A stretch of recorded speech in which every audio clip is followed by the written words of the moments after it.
গোটেই ভাৰতবৰ্ষৰ শ্ৰমিক আৰু ছাত্ৰ যুৱকে সংকল্প দিৱস উদযাপন কৰি আছে। আজি আমি এই দিৱসত, এই সংকল্প দিৱসত সংকল্প গ্ৰহণ কৰিছোঁ যে যেতিয়ালৈকে কৃষক বিৰোধী এই 3খন আইন বাতিল নহয়, সেই দিনাখনলৈকে এই আন্দোলন শ্ৰমিক কৃষকে চলাই গৈ থাকিব। আৰু দিল্লীত যিসকল এই আন্দোলনৰ সময়ছোৱাত যি 20জনকৈ কৃষকৰ মৃত্যু হৈছে, তেওঁলোকৰ প্ৰতি আমি শ্ৰদ্ধাঞ্জলি জ্ঞাপন কৰিছোঁ। তাৰ লগে লগে চৰকাৰৰ ওচৰত দাবী জনাইছোঁ এই মৃত্যুবৰণ কৰা কৃষকসকলক, পৰিয়ালক যাতে উপযুক্ত ক্ষতিপূৰণ দিয়া হয়। তাৰ লগে লগে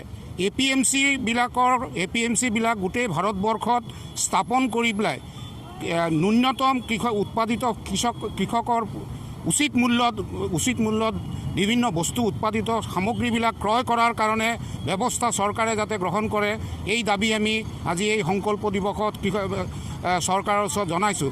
তাৰ লগে লগে আমি ইয়াৰ লগে লগে যে কৃষকৰ যিটো ন্যূনতম কৃষি মূল্য, সেই কৃষি ন্যূনতম MSP-বিলাক শক্তিশালী কৰি পেলাই আৰু এই MSP-বিলাকৰ যোগেদি যে কৃষকে যাতে তেওঁলোকৰ উৎপাদিত ফচলৰ ন্যায্য মূল্য লাভ কৰিব পাৰে আৰু কৃষক পৰিয়ালে গোটেই ভাৰতবৰ্ষৰ GDP-টোক ইম্প্ৰুভ কৰাৰ কাৰণে তেওঁলোকে অৰিহণা যাতে যোগাব পাৰে, তাৰ কাৰণে আমি চৰকাৰৰ ওচৰত MSP ব্যৱস্থাটো কটকটীয়া কৰিবৰ কাৰণে আমি আহ্বান জনাইছোঁ।